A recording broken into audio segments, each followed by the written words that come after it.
ಜೈ ಶ್ರೀ ಭಾಗ್ಯವಂತಿ ದೇವಿ ನಮಃ. ಆಶಾ technical link ಕನ್ನಡಕ್ಕೆ ಸ್ವಾಗತ ಸುಸ್ವಾಗತ. ಇವತ್ತು ನಿಮ್ಮೊಂದಿಗೆ ಮತ್ತೆ ನಾನು ಭರ್ಜರಿ ಗುಡ್ ನ್ಯೂಸ್ ತೊಗೊಂಡು ಬಂದಿದ್ದೇನೆ ನಿಮ್ಮೆಲ್ರಿಗೂ. ಏನಪ್ಪ ಅಂತಂದರೆ ಮೊನ್ನೆ ಒಂದು ವಿಡಿಯೋ ಮಾಡಿದ್ದೆ, ಬಟ್ ಅದಕ್ಕೆ ಜಾಸ್ತಿ ವ್ಯೂಸ್ ಬಂದಿಲ್ಲ. ಆದಷ್ಟು ಸ್ವಲ್ಪ ಎಲ್ಲ ಜನಗಳಿಗೂ ಹೆಲ್ಪ್ ಆಗಲಿ, ಒಂದು ಇಷ್ಟಿಲ್ಲ ಅಂದರೆ ಒಂದಿಷ್ಟು ಹೆಲ್ಪ್ ಆಗಲಿ ನನ್ನಿಂದ ಜನರಿಗೆ ಅಂತ ಮತ್ತೆ ಅದೇ ವಿಡಿಯೋನ ನಾನಿವತ್ತು ಮಾಡ್ತಾ ಇದ್ದೀನಿ. ಏನಪ್ಪ ಅಂತಂದರೆ ಸ್ಕಿಪ್ ಮಾಡಿ ನೋಡಬೇಡಿ, ಹಳೆಯ ವಿಡಿಯೋ ಅಂತ ಬಿಟ್ಟು ಹೋಗಬೇಡಿ please. I humble request, hearty request. ವಿಡಿಯೋನ ಫುಲ್ ನೋಡಿ. ನಿಮಗೆ ಯೂಸ್ ಆಗಿಲ್ಲ ಅಂದರೆ ಇನ್ನೊಬ್ಬರಿಗೆ ಶೇರ್ ಮಾಡಿ, ಯಾಕಂದರೆ ಆಗೋರ್ಗಾಗಲಿ ನಿಮ್ಮ ಮಕ್ಳಿಗಾಗಲಿ ನಿಮ್ಮ ಬ್ರದರ್ ಸಿಸ್ಟರ್ಸ್ಗೆ ಯೂಸ್ ಆಗಲಿ ಈ ವಿಡಿಯೋ ಅಂತ ಹೇಳ್ತಾ, ಏನಪ್ಪ ಬ್ರದರ್ ಸಿಸ್ಟರ್ಸ್ಗೆ ಯೂಸ್ ಆಗಲಿ ಬೇರೆಯವ್ರಿಗೆ ಯೂಸ್ ಆಗಲಿ ಅಂತ ಇದ್ದಾರೆ ಅಂತ ಹೌದಾ ಅಂದ್ಕೊತಾ ಇರ್ತೀರಲ್ವ. ಎಸ್, ಏನಪ್ಪ ಅಂತಂದರೆ ಇವತ್ತು ನಾನು ಮತ್ತೆ ಗೌರ್ಮೆಂಟ್ ಜಾಬ್ ಬಿಟ್ಟಿದ್ದಾರಲ್ವ ಅದ್ರ ಬಗ್ಗೆ ನಾನು ನಿಮಗೆ ತಿಳಿಸ್ಬೇಕು ಅಂತ ವಿಡಿಯೋ ಮಾಡ್ತಾ ಇದ್ದೀನಿ. ತುಂಬ ಜನ ಗೌರ್ಮೆಂಟ್ ಜಾಬ್ ಹುಡುಕ್ತಾ, ತುಂಬ ಜನ ಕನಸುಗಳೇ ಇರುತ್ತೆ ಗೌರ್ಮೆಂಟ್ ಜಾಬೇ ಮಾಡಬೇಕು ಅಂತ ಓದಿರ್ತಾರೆ, ಕಷ್ಟಪಟ್ಟು ಓದಿರ್ತಾರೆ. ಒಬ್ಬೊಬ್ಬರಿಗೆ ತಲೆಗೆ ಹತ್ತಿರಲ್ಲ ವಿದ್ಯೆ, ಬಟ್ ಏನು ಮಾಡ್ತಾರೆ ಅಂತಂದರೆ ಅವ್ರಿಗೂ ಗೌರ್ಮೆಂಟ್ ಜಾಬು ಮಾಡಬೇಕು ಅಂತ ಆಸೆ ಇರುತ್ತೆ. ಅಂಥವ್ರಿಗೆ ಒಂದು ಒಳ್ಳೆ ಆಪರ್ಚುನಿಟಿ ನಾನು ನಿಮಗೋಸ್ಕರನೇ ತೊಗೊಂಡು ಬಂದಿದ್ದೇನೆ. ಎಸ್, ಏನಪ್ಪ ಅಂತಂದರೆ ಬನ್ನಿ, ಅದ್ರಿಗಿಂತ ಮುಂಚೆ ನಾನು ನನ್ನ ಡ್ಯೂಟಿ ಮುಗಿಸ್ಬಿಡ್ತೀನಿ. ಎಸ್, ನನ್ನ ಡ್ಯೂಟಿ ಏನಪ್ಪ ಅಂತಂದರೆ, ಇನ್ನು ಯಾರ್ಯಾರು ನನ್ನ ಚಾನಲ್ಗೆ ಸಬ್ಸ್ಕ್ರೈಬ್ ಮಾಡ್ಕೊಂಡಿಲ್ಲ, ಇನ್ನು ಹೊಸದಾಗಿ ಬಂದು ವಿಡಿಯೋ ನೋಡ್ತಾ ಇದ್ದೀರಾ, ಸಬ್ಸ್ಕ್ರೈಬ್ ಮಾಡ್ಕೊಳ್ದೆ ನೋಡ್ತಾ ಇದ್ದೀರಾ, please I humble request, heartly request, please ನನ್ನ ಚಾನಲ್ಗೆ ಸಬ್ಸ್ಕ್ರೈಬ್ ಮಾಡ್ಕೊಳ್ಳಿ. ರಿಕ್ವೆಸ್ಟ್ ಮಾಡ್ಕೊತಾ ಇದ್ದೀನಿ ನಾನು. ಈ ಥರ ಯಾರು ಮಾಡ್ಕೊಳ್ಳಲ್ಲ ಅನಿಸುತ್ತೆ, ಸೊ ನಾನು ಮಾಡ್ಕೊತಾ ಇದ್ದೀನಿ. ಪ್ಲೀಸ್ ಇದ್ರ ಮೇಲೆ ಅರ್ಥ ಮಾಡ್ಕೊಳ್ಳಿ. ಬೆಲ್ ಐಕನ್ನ ಹಿಟ್ ಮಾಡೋದನ್ನು ಮಾತ್ರ ಮರಿಬೇಡಿ, ಯಾಕಂದರೆ ಇಂಥ ವೀಡಿಯೋಸು ಇಂಥ ಕಂಟೆಂಟ್ಸು ನಾನು ನಿಮಗೋಸ್ಕರನೇ ಮಾಡ್ತಾ ಇರ್ತೀನಿ. ಯಾಕಂದರೆ ಆಫ್ಲೈನಲ್ಲೂ ನನ್ನ ಅದೇ ಕೆಲಸ ಆಗಿರುತ್ತೆ. ಯಾವುದೇ ಪ್ಯಾನ್ ಕಾರ್ಡ್ ಬಗ್ಗೆ ಆಗಲಿ, ರೇಷನ್ ಕಾರ್ಡ್ ಬಗ್ಗೆ ಆಗಲಿ, ವೋಟರ್ ID ಬಗ್ಗೆ ಆಗಲಿ, ಸ್ಕಾಲರ್ಶಿಪ್ ಬಗ್ಗೆ ಆಗಲಿ, ಮತ್ತು ಮೇಯ್ನ್ ಥಿಂಗ್ ಬಂದುಬಿಟ್ಟು ನಮ್ಮ ಹತ್ರ ರೇಷನ್ ಕಾರ್ಡೇ ಇರೋದು. ಸೊ ಗೌರ್ಮೆಂಟ್ ಸವಲತ್ತುಗಳಾಗಲಿ, ಗೃಹಲಕ್ಷ್ಮಿ ಆಗಲಿ, ಅನ್ನಭಾಗ್ಯ ಆಗಲಿ, ಯಾವುದು ನಿಮಗೆ ಯಾವ್ದು ಸೊಲ್ಯೂಷನ್ ಬೇಕಾದರೂ ಪಟ್ಟಂತ ಸೊ ನಾನು ತಿಳಿಸ್ತೀನಿ. ಓಕೆನಾ? ಕಮೆಂಟ್ ಮೂಲಕ ಆದರೂ ತಿಳಿಸಿ, ಅಥವಾ ನೀವು ಕಮೆಂಟ್ ಮಾಡಿ ಹೇಳಿದ್ರು ನಾನು ವಿಡಿಯೋ ಮೂಲಕ ಆದರೂ ತಿಳಿಸ್ತೀನಿ, ಇಲ್ಲ ಅಲ್ಲೇ ರಿಪ್ಲೈ ಆದರೂ ಕೊಡ್ತೀನಿ. ಓಕೆನಾ? ಹಿಸ್ಟ್ರಿ ಇದೆ ನಂದು history. Please full video watch ಮಾಡಿ. ಅದಕ್ಕೆ ಹೇಳ್ತಾ ಇರ್ತೀನಿ ಒತ್ತಿ ನಾನು ಆವಾಗ ಬೆಲ್ ಐಕನ್ನ ಹಿಟ್ ಮಾಡ್ಕೊಳ್ಳೋದನ್ನು ಮಾತ್ರ ಮರಿಬೇಡಿ. ಯಾಕಂದರೆ ನಾನು ಏನು ಗೊತ್ತಾ, ನಾನು ಮಾಡೋ ವಿಡಿಯೋಸು ನೀವೇ ಫಸ್ಟು ನೋಡಬೇಕು, ನಿಮ್ಗಳಿಗೆ ಫಸ್ಟು ನೋಟಿಫಿಕೇಷನ್ ಬರಬೇಕು ಅನ್ನೋದೇ ನನ್ನ ಆಸೆ ಆಗಿರುತ್ತೆ. ಸೊ ಅದಕ್ಕೆ ನಾನು ಒತ್ತಿ ಹೇಳ್ತಾ ಇದ್ದೀನಿ. ಬೇಜಾರು ಮಾಡ್ಕೋಬೇಡಿ ಪ್ಲೀಸ್, ವಿಡಿಯೋ ಎಲ್ಲಿ ಸ್ಕಿಪ್ ಮಾಡಿ ನೋಡಬೇಡಿ. ಓಕೆನಾ? ಬನ್ನಿ, ಇವತ್ತು ನಾನು ಒಂದು 5-6 ನಿಮಿಷದಲ್ಲಿ ಮುಗಿಸ್ತೀನಿ. ಓಕೆನಾ? ಬನ್ನಿ. ಏನಪ್ಪ ಅಂತಂದರೆ ತುಂಬ ಜನ ಗೌರ್ಮೆಂಟ್ ಕೆಲಸಗಳು ವೆಯ್ಟ್ ಮಾಡ್ತಾ ಇರ್ತಾರೆ, ಹುಡುಕ್ತಾ ಇರ್ತಾರೆ.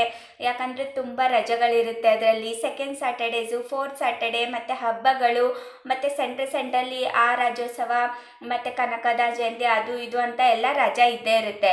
ಗೌರ್ಮೆಂಟ್ ಕೆಲಸ ಅಂತಂದರೆ ಒಂದು ಲೈಫ್ ಸೆಕ್ಯೂರ್ ಕೆಲಸ.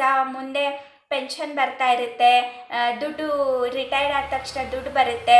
ಇಷ್ಟೆಲ್ಲ ಲೈಫು ಎಲ್ರದ್ದು ಕನಸು. ಅಂದರೆ ಒಂದು ಗೌರ್ಮೆಂಟ್ ಜಾಬು ಕನಸಿರುತ್ತೆ ಎಲ್ರದ್ದು ಅಲ್ವಾ? ತುಂಬ ಜನ ತುಂಬ ಡಿಗ್ರಿಗಳೇ ಓದ್ತಾರೆ ಗೌರ್ಮೆಂಟ್ ಜಾಬ್ಗೋಸ್ಕರನೇ.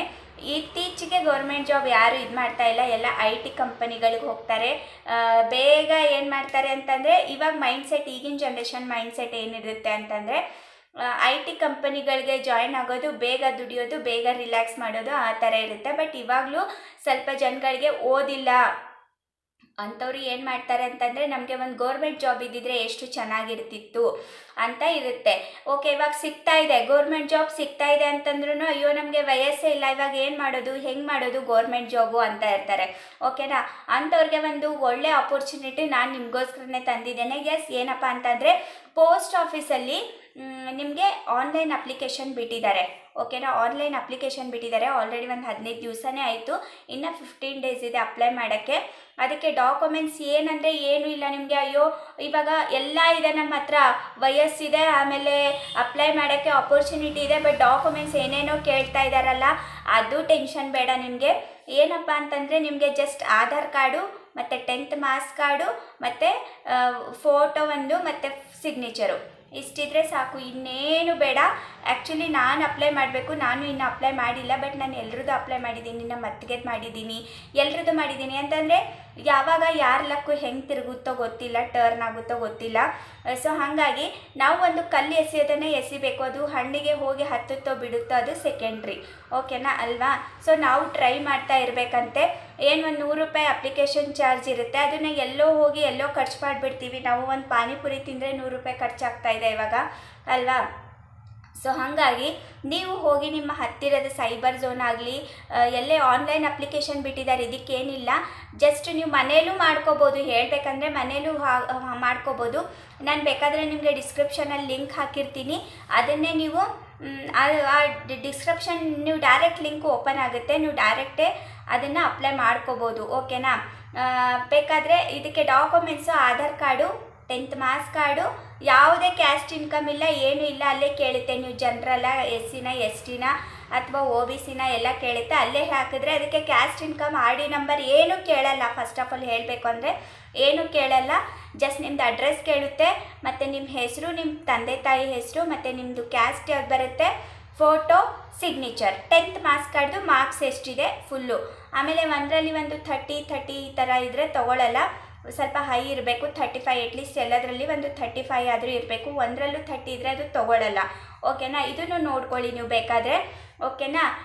ಒಂದು ಒಳ್ಳೆ ಮಾಹಿತಿ ನಾನು ನಿಮಗೆ ಹೇಳಿದ್ದೀನಿ ಅಂತ ಅಂದ್ಕೊತೀನಿ. ಇನ್ನೊಂದು ಸಾರಿ ಹೇಳ್ತೀನಿ ಬನ್ನಿ. ಇದಕ್ಕೆ ಡಾಕ್ಯುಮೆಂಟ್ಸ್ ಬೇಕಾಗುವ ಡಾಕ್ಯುಮೆಂಟ್ಸು ಆಧಾರ್ ಕಾರ್ಡು, ಮತ್ತು photo, signature, 10th marks card, ಇಷ್ಟೇ. ಮತ್ತು ಇನ್ನೇನು ಇಲ್ಲ, ಏನು ಬೇಕು ಇಲ್ಲ ಇದಕ್ಕೆ. ಓಕೆನಾ. ಅಪ್ಲೈ ಮಾಡೋಕ್ಕೆ ನಾನು ಡಿಸ್ಕ್ರಿಪ್ಷನಲ್ಲಿ ಲಿಂಕ್ ಹಾಕಿರ್ತೀನಿ. ಡೈರೆಕ್ಟ್ ಲಿಂಕ್ ಓಪನ್ ಆಗುತ್ತೆ, ಅಲ್ಲಿ ಹೋಗಿ ನೀವು ಅಪ್ಲೈ ಮಾಡ್ಕೊಳ್ಳಿ ಅಂತ ಹೇಳ್ತಾ ಇದ್ದೀನಿ.